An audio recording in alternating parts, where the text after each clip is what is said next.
इन लोगों ने पार्टी को धोखा दिया है, खास करके इलेक्शन जीतने के बाद। ऐसे लोगों के बारे में तो पार्टी कभी सोच भी नहीं सकती, पार्टी कभी सोच भी नहीं सकती है।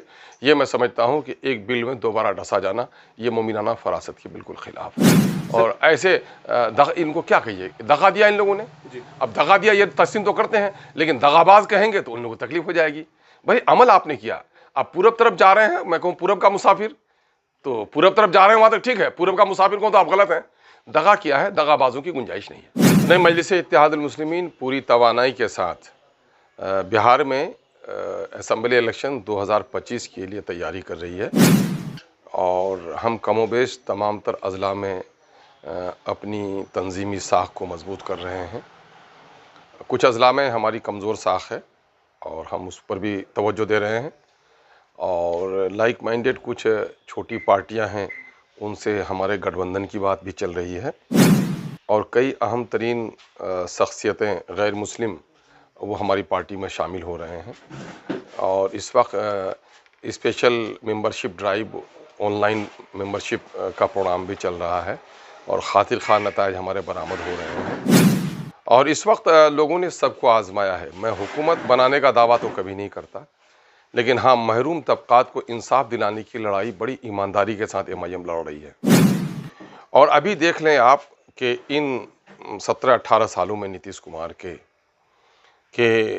पूरे बिहार में जो तरक्की हुई है उसका असर असीर भी सीमांचल को नहीं मिल सका है। और जातीय आधारित गणना की रिपोर्ट ने इसकी पोल खोल दी है कि यहाँ पर माइनॉरिटी और दलितों की हालत सबसे बुरी है। सरकारी नौकरियां माइनॉरिटी की लगभग 2 लाख और दलितों की तकरीबन 1,10,000 से ज़्यादा इन लोगों ने हजम कर दिया, चुरा लिया या बेईमानी कर ली है। तो इन तमाम तर नाइंसाफ़ियों के ख़िलाफ़ MIM बड़ी मजबूती और तवानाई से लड़ रही है। बिहार के मुख्तलिफ मकामात पर, चाहे कब्रिस्तानों पर नाजायज़ कब्ज़ा हो, ईदगाहों पर नाजायज़ कब्ज़ा हो, मुस्लिम नौजवानों के साथ बेरहमी के साथ पिटाई हो, औकाफ की इमलाक की बर्बादी हो, मुस्लिम बेटियों के साथ नाज़ेबा हरकत हो, मुस्लिम मुलाजमीन के साथ नाज़ेबा हरकत हो, और ऐसे वक्त में ये पार्टी बड़ी मजबूती के साथ अपनी पूरी सियासी जिम्मेदारी के साथ खड़ी है। पिछले दिनों आपने एक बात कही थी सर कि जिन हिस्सों में, जिन जगहों पर 5,000 से ज़्यादा हमारे मेंबर्स नहीं होंगे, वहाँ पर हमारी पार्टी अपने उम्मीदवार को नहीं उतारेगी। तो ये जो बात आपने कही है, इसको जो है सब अमली जमा पहनाने के लिए आपके वर्कर्स की तरफ से क्या पहल की जा रही है? नहीं, बहुत अच्छी पहल चल रही है। मैं जाहिर है कि जहाँ 5,000 हमारे मेंबर्स नहीं होंगे तो इलेक्शन लड़ना क्या मानी है। एक आदमी जो 5,000 लोगों को अपना हमनवा नहीं बना सकता है, तो इलेक्शन की जीत के लिए 50,000 से ज़्यादा के वोट चाहिए, तो वो फिर कैसे हासिल कर सकता है। अपने हदफ को हासिल करने के लिए ज़रूरी है।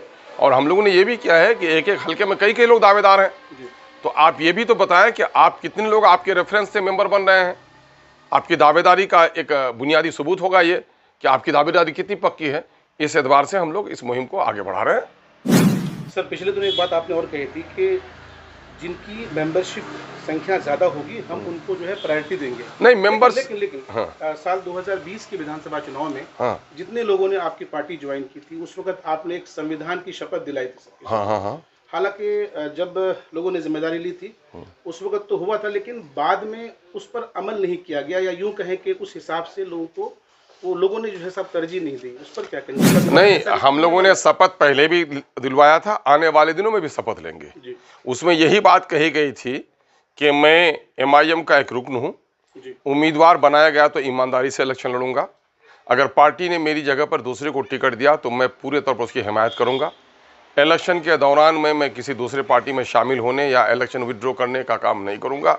ये सारी बातें अपनी जगह कल भी थी और आज भी है। ठीक है, और सारी बातें कही गई थी। हाँ। लेकिन जिन लोगों ने उस पर अमल नहीं किया उसके खिलाफ आपने क्या किया? नहीं, जिन लोगों ने उस पर अमल नहीं किया उसके खिलाफ तादीबी कार्रवाई हम लोगों ने की है। कई लोगों को पार्टी से हम लोगों ने निष्कासित किया है, कई लोगों को पार्टी में ओहदे तराशे गए हैं, है ना, वो काम हुआ है। सबसे ज़्यादा दगा अगर किसी ने किया तो जो लोग हमारी पार्टी से टिकट लेकर उम्मीदवार बने और जीते, उन लोगों ने सबसे बड़ी दगा की। सियासी गलियारों में ये भी चर्चा है कि आने वाले दिनों में मजलिस के राब्ते में वो लोग भी होंगे जो पहले पार्टी में थे या जिनको पार्टी ने निकाल दिया। तो क्या आने वाले दिनों में वैसे लोगों को मौका देगी MIM?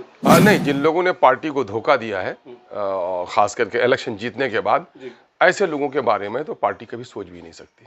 पार्टी कभी सोच भी नहीं सकती है। ये मैं समझता हूँ कि एक बिल में दोबारा डसा जाना ये मोमिनाना फरासत के बिल्कुल खिलाफ है। और ऐसे इनको क्या कहिए, दगा दिया इन लोगों ने। अब दगा दिया ये तस्लीम तो करते हैं, लेकिन दगाबाज कहेंगे तो उन लोगों को तकलीफ हो जाएगी। भाई अमल आपने किया, आप पूरब तरफ जा रहे हैं, मैं कहूँ पूरब का मुसाफिर, तो पूरब तरफ जा रहे हैं वहां तक ठीक है, पूरब का मुसाफिर को तो आप गलत हैं। दगा किया है, दगाबाजों की गुंजाइश नहीं है। मजलिस इत्तेहादुल मुस्लिमीन की जानिब से वक्फ बिल के खिलाफ जो एहतजाज किया गया पूरे सीमांचल में और पूरे देश भर में, ताज़ा अपडेट क्या है, अवाम जानना चाहते हैं। ताज़ा अपडेट यही है कि अभी जेसीपी की मीटिंग चल रही है, ज्वाइंट पार्लियामेंट्री की मीटिंग चल रही है, और आप देख रहे होंगे कि ज्वाइंट पार्लियामेंट्री कमेटी की जो मीटिंग मुख्तलिफ सूबे जात में हो रही है, जनाब बैरिस्टर असदुद्दीन अवैसी साहब बड़ी तवानाई के साथ अपनी जिम्मेदारी को वहाँ अदा कर रहे हैं। इस बात के लिए हमारे मवाफिक और जो हमारे मुखालिफ हैं सब लोग इस बात का एतराफ़ कर रहे हैं कि इस वक्त बड़ी ज़िम्मेदारी के साथ MIM अपनी सियासी जो अमानत है उसको अदा कर रही है। सियारे नबी की शान में जो गुस्ताखी की गई और जिस तरीके से महाराष्ट्र के अंदर आपकी पार्टी ने जिस तरह से इसका मुजाहरा किया, यहाँ देखा जा रहा है कि सब के सब खामोश है। क्या नहीं लगता है कि इस होना चाहिए? नहीं, असल देखिए, ये नुक्ता सीखा मैंने बुल हसन से, जाम मरती नहीं मरगे जिस्म से, चमक सूरज में क्या बाकी रहेगी, बेजार हो अगर अपनी किरण से। अल्लामा इकबाल ने लिखा, और अल्लामा इकबाल ने खुदी की ताबीर की है। खुदी का मतलब है क्या है, इज़्ज़त नफ्स, ज़मीर, खुददारी, है ना, ये है। और अफसोस कि हमारे दयार में, अफसोस कि हम लोगों के ज़मीर में बड़ी कमज़ोरी आ गई है। बिहार में मुसलमानों की बने हुब्बे रसूल वालों की, है ना, जुलूसे मोहम्मदी निकालने वालों की तादाद सबसे ज़्यादा इस इलाके में। और मुझे इस बात पर बड़ा सदमा है कि हम लोगों ने अंजुमन इस्लामिया में तमाम तर मकातिब के उलमा को लेकर बैठक की, और हम लोगों ने कहा, मैंने पहल किया था और मैंने कहा कि भाई मैं एक सियासी जमात से ताल्लुक़ रखता हूँ, आप लोगों को जिम्मेदारी देता हूँ कि आप लोग तमाम तर सियासी जमातों के, बीजेपी के अलावा तमाम तर सियासी जमातों के जो डिस्ट्रिक्ट प्रेसिडेंट्स हैं उसको बुलाइए, और उस पर मुकदमात भी होनी चाहिए। कई लोगों ने मुकदमात की बात कही, अब किया या नहीं किया मैं तो नहीं कह सकूँगा, लेकिन यह है कि हमारे उलमा बेचारे भी कोशिश किए, लेकिन आवाम हमारी जो है वो बेचारी कम अज़ कम इस किस्म के पहलू और सियासी बेदारी से महरूम है। हम लोग मायूसी तो होती है कि इस इलाके में बेदारी की जो किरण, कभी वली रहमानी साहब रहमतुल्लाह अलैह ने कहा था कि ऐ गय्यूर मुसलमानों, तुम्हारी अक़लियत की बड़ी आबादी है सीमांचल के इलाके में, होना तो ये चाहिए था कि मिल्लत के इनकलाब की लहरें यहाँ से उठती और पूरे मुल्क में फैल जाती, लेकिन अफसोस और सदमे की बात है कि जो लहरें दूर से चलकर आती हैं वो भी यहाँ आकर थम जाती हैं।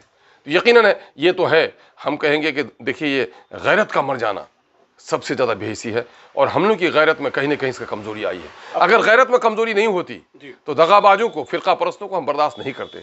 आप देख रहे हैं कि फ़िरका परस्तों के आगोश में हमारे सियासी नुमाइंदे खेल रहे हैं, जनप्रतिनिधि फ़िरका परस्तों के आगोश में खेल रहे हैं, है ना, चंद सिक्कों की वजह से अपना ज़मीर बेच रहे हैं, अपना मुस्तकबिल बेच रहे हैं, अपनी मजहबी आन और शान का सौदा कर रहे हैं।